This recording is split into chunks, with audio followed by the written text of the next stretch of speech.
स्वभावचिन्मयानन्दं कृपापूर्णं जगत्पतिं हरिषड्वर्गजेतारम्.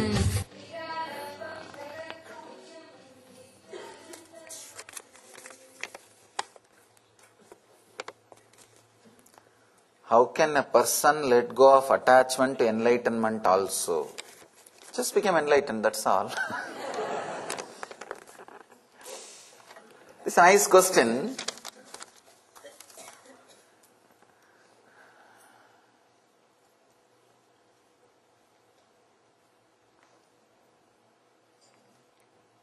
One disciple goes to Ramana Maharshi and says, Bhagavan, enlightenment is very difficult. And Bhagavan says, no, it is very easy. Because to achieve something else only you need to work. To achieve enlightenment, if you just keep quiet, that's enough. It will happen. I tell you, it is neither easy nor difficult.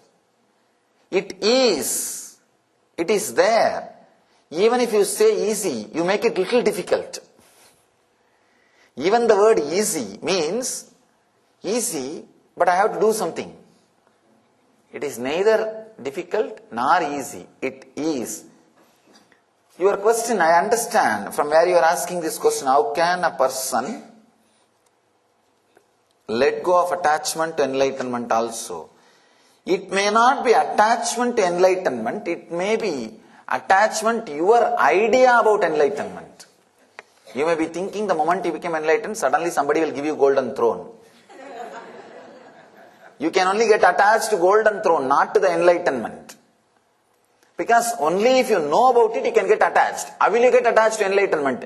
Whatever idea you have now about enlightenment is not enlightenment. It is about enlightenment.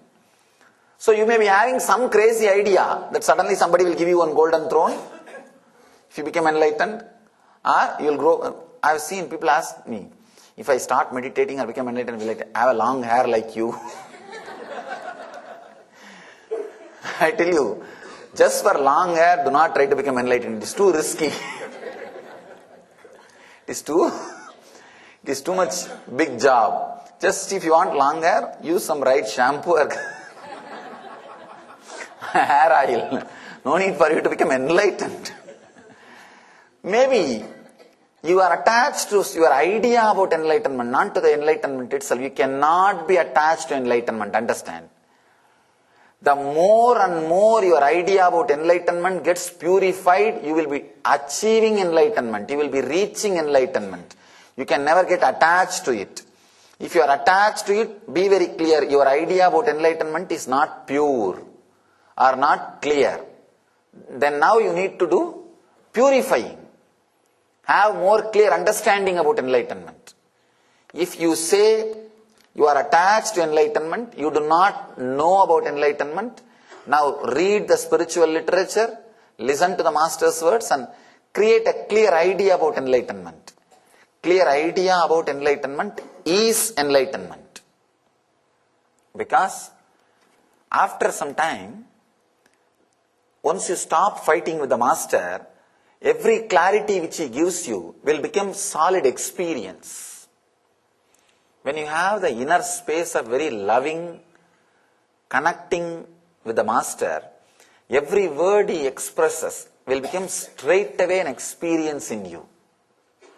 It will become straight away an experience in you. So, try to create more clear understanding. That will automatically take you to the enlightenment and attachment will disappear.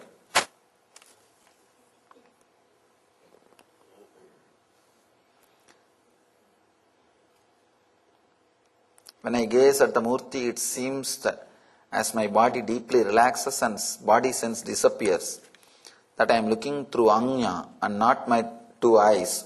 Should I correct and return to my two eyes or allow gazing through Anya? Whenever you gaze, naturally your Anya will be activated. Your Anya will become alive. This is the technique working through Anya, without talking about Anya. Because sometimes the Anya, about third eye, if you start talking, people will not be able to feel connected. Here Shiva is creating techniques for all kinds of people. Whether you are a capitalist, communist, democratic, republican or whoever you may be, or a hippie, whatever you may be, you have a technique here. Shiva has a technique for you. Here he is talking, he is giving you the technique, work through the third eye, Anya, without using the word Anya, third eye. Can the Guru be the love object? Yes, Guru is the ultimate love object.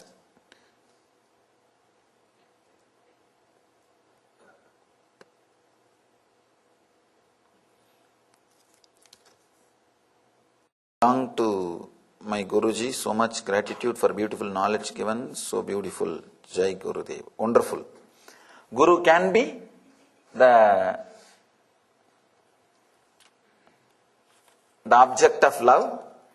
I can say Guru is the closest form to the enlightened consciousness.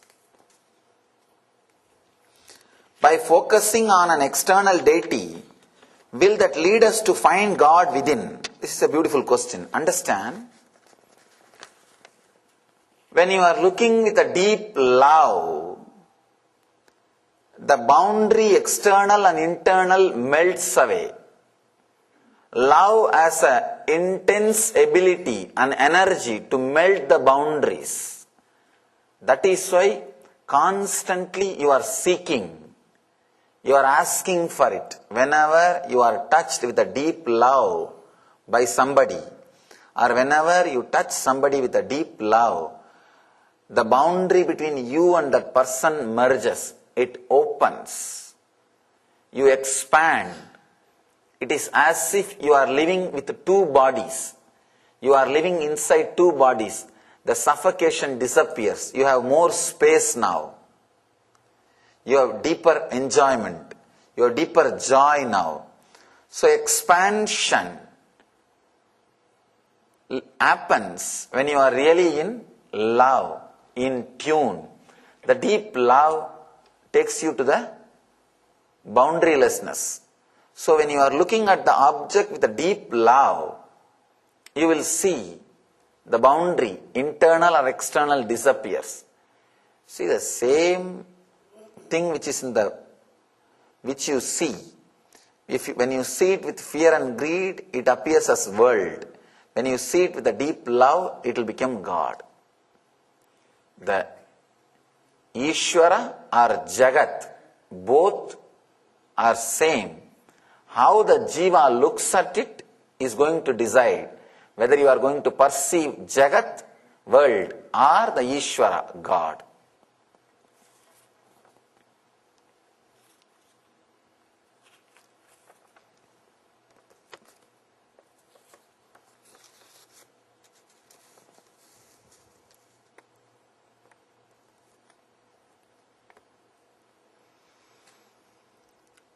When I focus on the deity, I choose remembering not to move to another. My feeling of gratitude that are connected with other deities keep arising. Understand? This is what your mind. When you are not focusing, those gratitude will not arise. Only when you are focusing, the gratitude will arise. Don't bother about it. It will naturally disappear. The more you feel centered on one deity. Understand, God is one, same energy. We put it in so many different forms for you to feel connected or related, that's all. If you understand that one truth, then you will be able to connect. Yesterday's Shiva Sutra discourse, you taught us about Ajapa mantra to be repeated 24 hours. How can we repeating the Soham mantra during our sleep? Understand, if you are breathing, the breathing sound must be happening. In deep sleep, don't you breathe? I think you are breathing, that's why you are here. If you are not breathing, you should not be here. And as long as the breathing is happening inside your system, the repetition of the Soham mantra happens. In the deep sleep, because you are not aware, you don't hear that mantra. In the waking state, because you are too much filled with noise, sound inside, you are not hearing.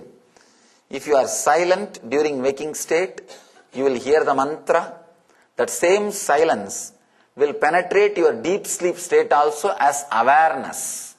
Then you will be able to see the mantra, ajapa ajapa. Bring silence, that will bring awareness to your life. What is love? How does one love? Wonderful question. At least now you asked.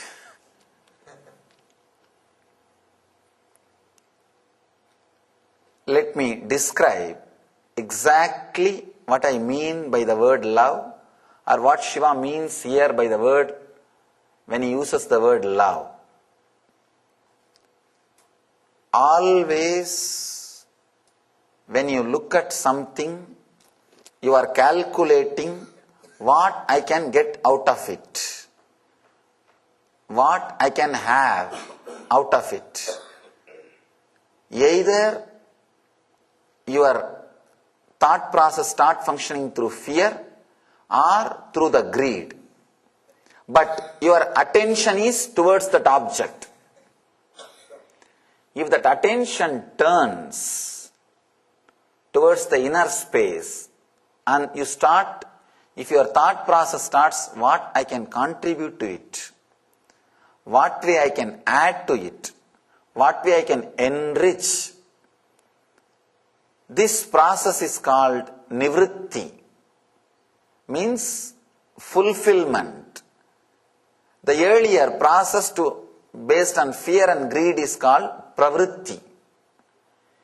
If the process in you is a pravritti, asking what I can get out of it, what I can have from it, it is asking, lust.